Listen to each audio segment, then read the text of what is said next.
Selanjutnya Pak Khalid, singkat jelas. Assalamualaikum warahmatullahi wabarakatuh.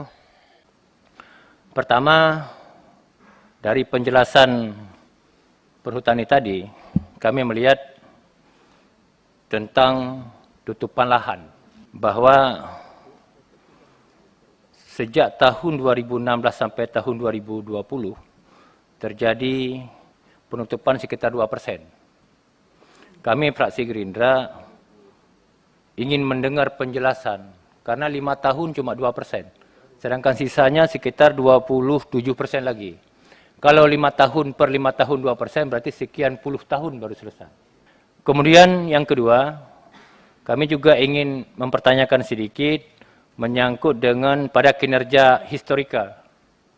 Prognosa tahun 2022 dan KAP tahun 2023, Perum Perhutani terdapat penurunan arus kas operasional pada tahun 2024 dan penurunan arus kas investasi pada tahun 2022. Kami fraksi Gerindra ingin mendengar penjelasan sebab dan penyebabnya.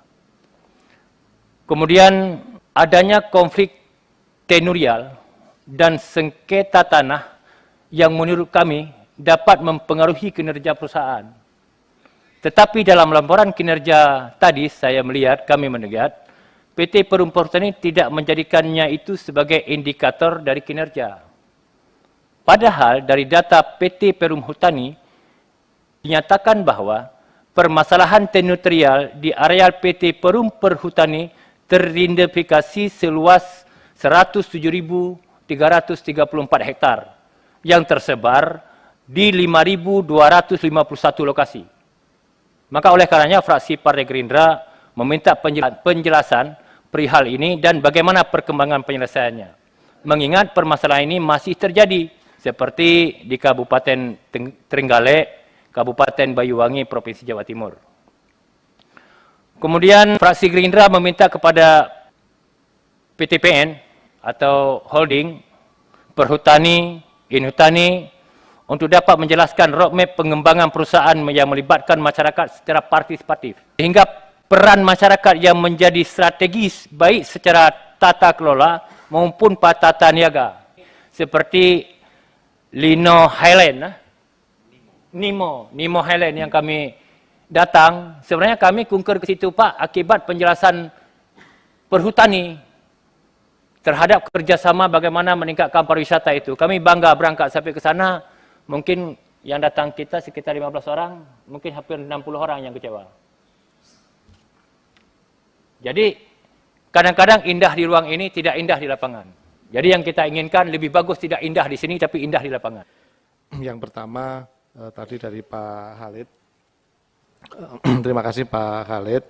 Ini sudah kami coba catat dan secara garis besar ada beberapa juga yang sama.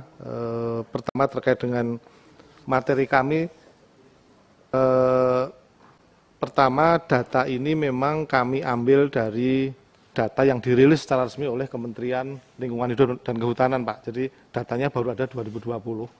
Dan kami sebenarnya secara internal sudah terus-menerus setiap tahun melakukan evaluasi potensi sebenarnya dari luasan lahan yang kami terus tanam setiap tahun, itu tingkat keberhasilan tanamnya seperti apa. Sehingga nanti kita akan konversi ke tentang lahan terbuka dan tertutupnya.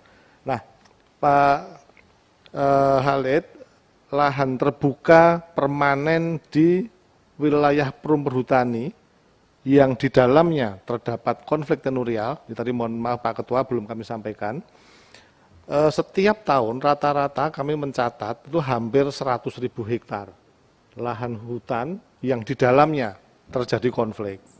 Nah kita atau Perhutani tidak memiliki instrumen untuk menyelesaikan itu. Misalnya kalau terjadi pembangunan pemukiman di dalam hutan begitu, kami nggak punya tools untuk menyelesaikan itu. Nah inilah yang menyebabkan kita tidak bisa menyelesaikan. Dan ide waktu itu untuk salah satu rencana pemerintah mengambil kembali lahan hutan ini adalah menyelesaikan konflik-konflik seperti ini. Jadi ada 100.000 hektar, Pak. Nah, kami punya data, posisi terakhir sebenarnya sudah mulai berkurang, tapi ini in-out begitu, kita selesaikan di sini muncul di sana gitu. Kami mencatat posisi konflik per Oktober 2022 itu ada 69.481. Nah, ini begitu kita selesaikan di satu tempat muncul konflik di tempat lain. Nah, kami membuat stratifikasi juga terhadap konflik tenurial yang ada di kami. Strata yang paling mudah sampai strata yang paling sulit. Yang paling mudah mungkin kita selesaikan dengan perhutanan sosial, yang paling sulit ini yang instrumen-instrumen yang kami miliki tidak punya, karena kami nggak punya kebijakan publiknya, kami nggak bisa membuat keputusan. Ini yang harus diselesaikan di tingkat pemerintah. Kemudian juga ada tambahan tanah kosong atau lahan terbuka. Ini hasil penggarapan masyarakat, ini yang nambahnya Pak, jadi kami menanam tapi juga ada terjadi konflik sehingga selama 5 tahun terakhir 2016 sampai dengan 2020 itu hanya 2% tambahannya. Nah, nanti kami setelah terus akan sampaikan menurut versi Perhutani yang kita terus data setiap tahun sebenarnya berapa tutupan lahan yang menurut versi kami. Tapi nggak fair kalau kami yang menyampaikan, ini mesti ada pihak independen yang bisa mengakses itu. Nah, kemudian Pak Khalid, terkait dengan arus kas operasi, kami memang membuat data series ini Pak, mulai tahun 2010 sampai 2024. 2024 ini tercantum di dokumen kami namanya Rencana Jangka Panjang Perusahaan atau RJPP. Nah, sementara tahun depan 2023 ini kami sudah mulai dokumennya itu namanya seperti RPKH kalau di kehutanan, tapi merupakan dokumen RKAP, yaitu Rencana Kerja dan Anggaran Perusahaan. Nah, terus terang Pak Ketua, Ibu Bapak sekalian, ketika saya masuk di Perhutani, ini banyak beberapa kewajiban-kewajiban masa lalu yang belum diselesaikan oleh manajemen yang lama. Ini yang kami sudah selesaikan.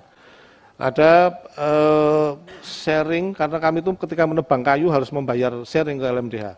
Ini juga masih tertunggak, hampir 97 miliar. Ada beberapa kewajiban dana pensiun belum diselesaikan. Ada kewajiban PBB, tertunggak cukup banyak. Nah, kami untuk yang ofisial misalnya pajak begitu, kami bersurat ke Menteri Keuangan, kami janji menyelesaikan, tapi kami minta tempo. Nah, tahun 2024 ini banyak yang jatuh tempo untuk kami selesaikan di sana. Ya, nanti detailnya kami akan coba sampaikan, mutasi-mutasinya, tapi kami akan upayakan arus kas operasi ini yang karena merupakan darahnya perusahaan untuk bisa kami manage untuk tidak terjadi penurunan, Pak Khalid. Sedikit saja. Pak Dirut, tadi kan kita paham bahwa ada keterbatasan kewenangan, kita maklum itu. Tapi konflik itu kan tidak bisa kita biarkan. Solusi atau tawaran apa yang pernah diajukan ke pemerintah sehingga itu tidak selesai. Jadi kalau kita lapor memang ini bermasalah, tapi kewenangan nggak di kita, mati bola di situ kan tidak menyelesaikan. Jadi mungkin di sini bisa disampaikan permasalahannya di mana, mungkin kami juga bisa mencoba membantu. Saya pikir itu. Terima kasih. Izin Pak Ketua untuk merespon, betul sekali Pak Khalid. Jadi ketika kriteria konfliknya bisa kita manage, yang tipe A dan tipe B, ini kami bisa selesaikan Pak. Nah yang C, ini yang diklaim tapi nggak ada bukti, dan yang D ini adalah diklaim dan punya bukti. Ini kami kebetulan Kementerian LHK juga sudah punya instrumen kebijakannya di Permen 7 Pak, 2021, nanti ada mekanisme pelepasan. Nah ini mungkin nanti kami kirimkan Pak ya, dari total tenurial kami per Oktober itu 69.000, itu posisi yang strata C yaitu yang mengklaim tapi nggak punya bukti, ada 76% atau 53.000, cukup luas ini, dan yang strata D ada 13% atau 9.000-an, ini yang diklaim masyarakat dan dia punya bukti kepemilikan. Dan ini tentunya kita minta untuk ada pelepasan, karena memang instrumennya ada di pemerintah Pak Khalid. Mungkin itu Pak Khalid.